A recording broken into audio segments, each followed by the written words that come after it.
បាទជំរាបសួរពុកម៉ែបងប្អូនបាទបងប្អូនធ្លាប់ហូបម្ហូបនេះទេបងប្អូនបាទមើលទឹកខៀវទឹកឡើងពណ៌នេះអិនតនូពណ៌ស្វាយđóបងប្អូនបាទម្ហូបនេះគេហៅថាម្ជូរផ្កាកផ្លៅបងប្អូន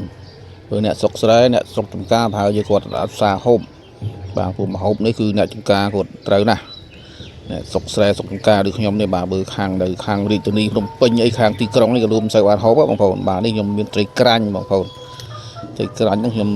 ដាក់ឲ្យវាងាប់អស់ហើយបាទដាក់អំបិលឲ្យវាងាប់យើងចការយកមកស្លអាហ្នឹងស្លត្រីក្រាញ់ឆ្ងាញ់ហ្នឹងបងប្អូននៅផ្កាកផ្លៅនេះក្មេងៗវាតែទៅបេះមុខផ្ទះខ្ញុំហ្នឹងដើរកាត់មុខផ្ទះខ្ញុំក៏ចែកវាមកបាទ4 10ដៃមកបងប្អូនមាននេះស្វាយខូបនៅផ្ទះនៅមុខផ្ទះហ្នឹងម្ដើមក្រោយផ្ទះម្ដើមមកក៏ចែក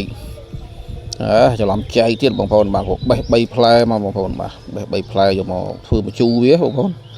ព្រោះម្ជូរផ្កាកផ្លៅម្ជូរទឹកទៀតនេះវាដើរជាមួយនឹងស្វាយខូបបងប្អូនបាទនេះស្វាយខូបទេបាទខ្ញុំមាន3ផ្លែត្រីក្រាញ់នេះក៏ខ្ញុំធ្វើឲ្យកាត់ក្បាលឲ្យស្រេចហើយប៉ុន្តែពើវារៀងស្ទើរបងប្អូនមកទីក្រៅយើងស្ទើរដល់ផ្កាកផ្លៅរៀងច្រើនខ្ញុំក៏ថែមត្រីបន្ថែមបងប្អូនបាទនេះផ្កាកផ្លៅយកមកលាងទឹកពី3ទឹកឲ្យស្អាតបងប្អូនបាទដល់ពើស្លយើងដាក់នឹងមុនដាក់ស្វាយមុនណាបងប្អូនបាទនេះត្រីខ្ញុំលីត្រីឡាបយ៉ា2 3ក្បាលទៀតបងប្អូនបាទកាត់កង់ទៅវាត្រីស្ទើរ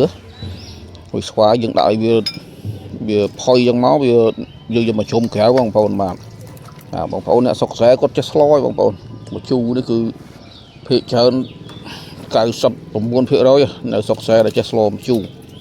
បាទហើយស្លរបៀបនេះគឺឆ្ងាញ់បងប្អូនវាត្រូវម្ជូរវាដើរគ្នាជាមួយនឹងម្ជូរស្វាយហ្នឹងហ្នឹងបានត្រូវជាមួយនឹងផ្កាកផ្លោកជាមួយនឹងទឹកគៀតនេះគឺស្វាយខូបនឹងត្រូវគ្នាហ្មងបងប្អូន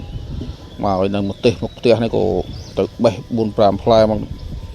ដាក់នឹងអាស្លហ្នឹងវាត្រូវអាម្ទេសសហ្នឹងឆ្ងាញ់ហ្នឹងបងប្អូនវាមិនសូវខិលប្រហែលទេបាទប៉ុន្តែឆ្អិនបាទបងប្អូនឥឡូវតំណងលូឆ្ងាញ់ណាស់បងប្អូនម្ហូបសុកស្រែយើងមួយក៏ឃើញពណ៌អីស្វាយអិនតនូនេះនិយាយវាជាតិបងប្អូនអើយសុកស្រែត្រូវមេឃភ្លៀងជាក់ចេះអីទៀតណាថ្ងៃនេះខ្ញុំមេឃផ្ទះខ្ញុំមេឃភ្លៀងភូមិខ្ញុំមេឃភ្លៀងមក1 មេបងប្អូនភ្លៀងតាំងពីម៉ោង4ជាងបន្តិចគាត់ភ្លៀងប៉ុន្តែភ្លៀងមិនខ្លាំងណាវាទឹកចូលមកពីង2 ពីងដែរហ្នឹងបាទឥឡូវឆ្អិនហើយបងប្អូនបាទរួយមកអមរួយម្ទេសមកឡើងទំនងណាស់បងប្អូនអើយដាក់ទឹកត្រីអីម្ទេសហិលមកទៀតមកនិយាយវាឆ្ងាញ់ណាស់ម្ហូបនេះសម្រាប់អ៊ំពូមីងពុកម៉ែនៅស្រុកស្រែចំការគឺគាត់ចូលចិត្តណាស់ម្ហូបជូរផ្កាកផ្លោកជូរទឹកទៀតនេះបងប្អូន